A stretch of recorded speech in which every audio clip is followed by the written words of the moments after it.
السلام علیکم محمد عاقل صاحب، میں وعلیکم آپ سے السلام ورحمۃ ایک اللہ۔ کویشچن کرنا چاہتا ہوں یہ جی ماسٹربیشن کے حوالے سے کہ یہ اسلام میں اس کی کیا حیثیت ہے ماسٹربیشن کی؟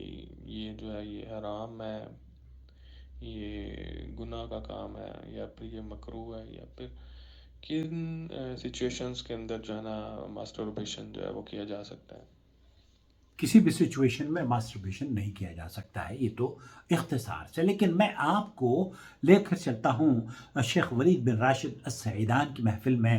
ان سے وہ سوال کیا جا رہا ہے کہ بہت سارے لوگ ہیں سعودی عرب میں رہ رہے ہیں، بیویاں ان کی بہت دور رہتی ہیں، 5-7 ہزار کلومیٹر کا فاصلہ ہے، ہندوستان پاکستان کے لوگ، بنگلہ دیش کے لوگ یا امریکہ میں کینیڈا میں بسنے والے لوگ وہ اپنی بیویوں کو اپنے ملکوں میں چھوڑ کر جاتے ہیں۔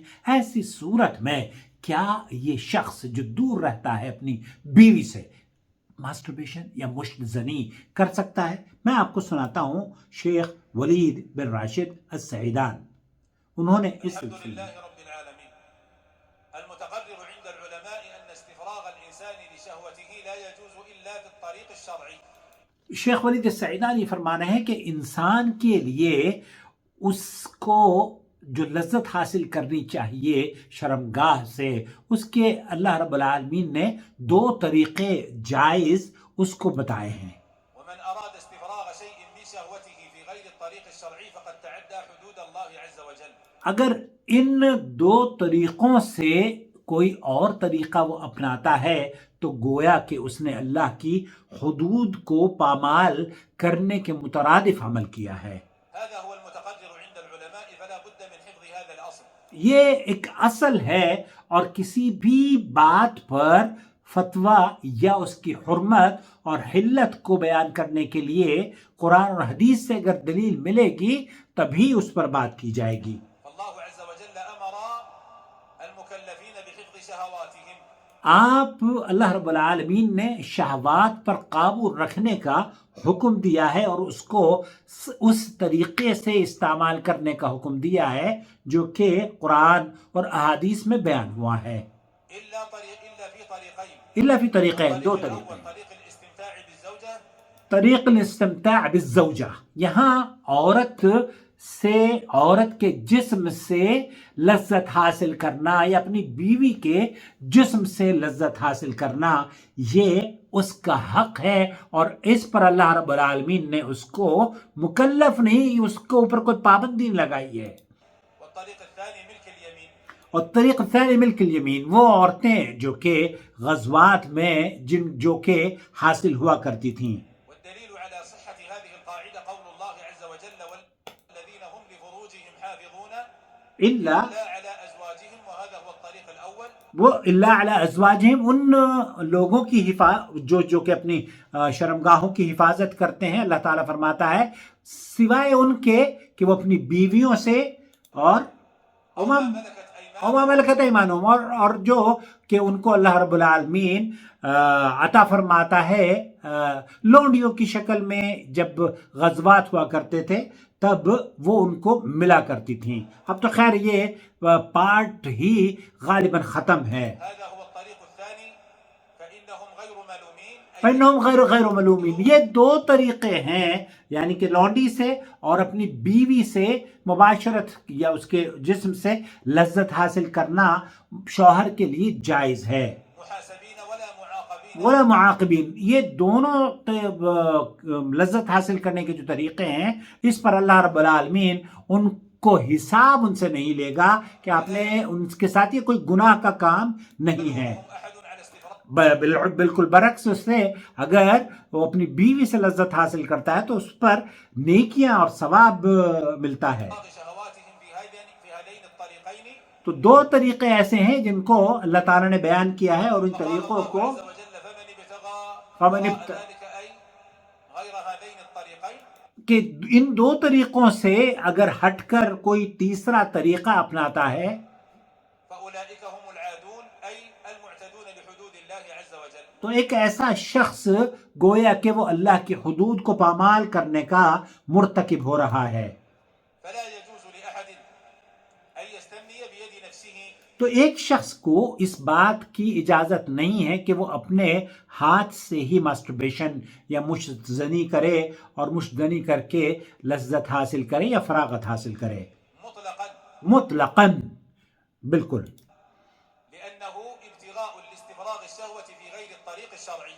کیونکہ اس نے اپنے اس طریقے کو اختیار کیا ہے جو کہ غیر شرعی ہے اور اللہ اور اس کے رسول نے اس کا حکم نہیں دیا ہے. ومن أراد استفراغ الشهوة في غير الطريق الشرعي فقد تعدى حدود الله عز وجل. تو ایک شخص، شیخ ولید السعیدانی فرما رہے ہیں کہ اگر کوئی شخص اپنے بارے میں یا خود ہی یہ فیصلہ کرتا ہے کہ میں اس کو اس طریقے سے شہوت اپنی پوری کرتا ہوں تو یہ اللہ کی حدود کو اس نے گویا کہ پار کرنے کی کوشش کی ہے، پار کیا ہے. ولما في الاستمناء باليد من الأضرار الصحية اور اس میں بھی کسی کا اختلاف نہیں ہے کہ اس کے طبی ماہرین نے یا حکیم لوگوں نے یا ڈاکٹرز نے اس کے بہت سارے نقصانات بھی گنوائے ہیں کثیر. تقرر ذلك عند الأطباء. پر اطباء اور ڈاکٹرز اور جو طبی ماہرین ہیں انہوں نے اس سے روکا ہے. سواء أكانت وهذا حرام سواء أكانت الزوجة في بيتك أو كنت بعيدا عنها. آپ کی بیوی آپ کے گھر میں ہو یا گھر سے دور کہیں ہو ہزاروں کلومیٹر، دونوں صورتوں میں یہ آپ کے لیے جائز نہیں ہے کہ آپ شہوت اپنی پوری کریں. اسی طریقے سے قرآن کریم میں بھی والذین هم لفروجہم حافظون الا علی ازواجہم وما ملکت ایمانہم، اور وہ لوگ جو اپنے شرمگاہوں کی حفاظت کرتے ہیں ماں سوائے اپنی بیویوں کے یا لونڈیوں کے جن کے وہ مالک ہیں. المومنون آیت نمبر 5 اور 6. امام شافعی کتاب النکاح میں لکھتے ہیں جب مومنوں کی صفت یہ بیان کر دی گئی کہ وہ اپنی شرمگاہوں کو اپنی بیویوں اور لونڈیوں کے سوا کہیں استعمال نہیں کرتے، اس سے ان کے علاوہ کہیں بھی شرمگاہ کا استعمال حرام ہوگا. پھر اللہ تعالیٰ نے اسی بات کی مزید تاکید فرمائی فَمَنِ ابْتَغَىٰ وَرَاءَ ذَلِكَ فَأُولَٰئِكَ هُمُ الْعَادُونَ، چنانچہ جو شخص اس کے علاوہ کوئی اور راستہ تلاش کرے تو وہی لوگ زیادتی کرنے والے ہیں. اس لیے مردانہ عضو خاص کو صرف بیوی اور لونڈی ہی میں استعمال کیا جا سکتا ہے، اس لیے مشت زنی حلال نہیں ہے. واللہ اعلم. یہی فتویٰ ہے سعودی عرب کے علماء کا، بلکہ تمام علماء اس بات پر متفق ہیں کہ یہ مشت زنی کرنا حرام ہے. البتہ چند چیزیں جو انہوں نے یہاں پر لکھی ہیں، رہا مسئلہ کہ جو شخص اس گناہ میں ملوث ہو تو اس کے لیے اس بیماری سے بچنے کے متعدد مشورے اور عملی اقدامات جو اطباء اور دانشور دیتے ہیں ان میں سے یہ ہے کہ اس گناہ سے بچنے کا محرک یہ ہو کہ میں نے اللہ کے حکم کی پاسداری کرنی ہے اور اللہ کی ناراضگی سے بچنا ہے. یہ تو بنیادی بات. نمبر 2، اس بیماری کو جڑ سے اکھاڑ پھینکنے کے لیے رسول اکرم صلی اللہ علیہ وسلم کی وصیت پہ عمل کرے اور شادی کر لے. شادی کو تو ہم نے بہت مشکل کر دیا ہے اور اس چیز کو کرنا شروع کر دیا ہے. مشت زنی اور خود لذتی کی طرف لے جانے والے خیالات اور وسوسوں سے دور رہے اور اپنے ذہن اور فکر کو دینی اور دنیاوی مفید سرگرمیوں میں مشغول رکھے. نظروں کی حفاظت کرے، مختلف قسم کی عبادات میں اپنے آپ کو مصروف رکھے، باوضو رہے. مشت زنی اور خود لذتی سے جسمانی صحت پر رونما ہونے والے نقصانات کو ذہن میں اجاگر کرے. اپنے آپ کی دی گئی غلط تسلیوں سے اپنے دل کو مطمئن نہ کریں بلکہ اس سے بچنے کی کوشش کریں. ارادی قوت اور عزم مصمم ہر وقت ساتھ ہو. نبی کریم صلی اللہ علیہ وسلم کا تجویز کردہ علاج اپنائیں، یعنی روزے رکھیں. اسی طریقے سے سوتے وقت سونے کے اذکار کی پابندی کریں، گناہوں سے دوری اختیار کریں، اور اگر انسان اس گناہ میں ملوث ہو بھی جائے تو فوری طور پر استغفار کر لے، نیکی کرے، مایوسی اور اداسی کا شکار نہ ہو کیونکہ یہ کبیرہ گناہوں میں سے ہے. آخر میں یہ کہ اللہ تعالیٰ سے صدق دل سے دعا کی جاتی ہے، گڑ گڑا کے اللہ سے دعا کرے کہ اللہ رب العالمین جو مجھ سے گناہ ہوا ہے اس سے خلاصی عطا فرما اور میرے گناہوں کو اللہ تعالیٰ معاف فرما دے. مجھے امید ہے وضاحت ہو گئی ہوگی. السلام علیکم ورحمۃ اللہ وبرکاتہ.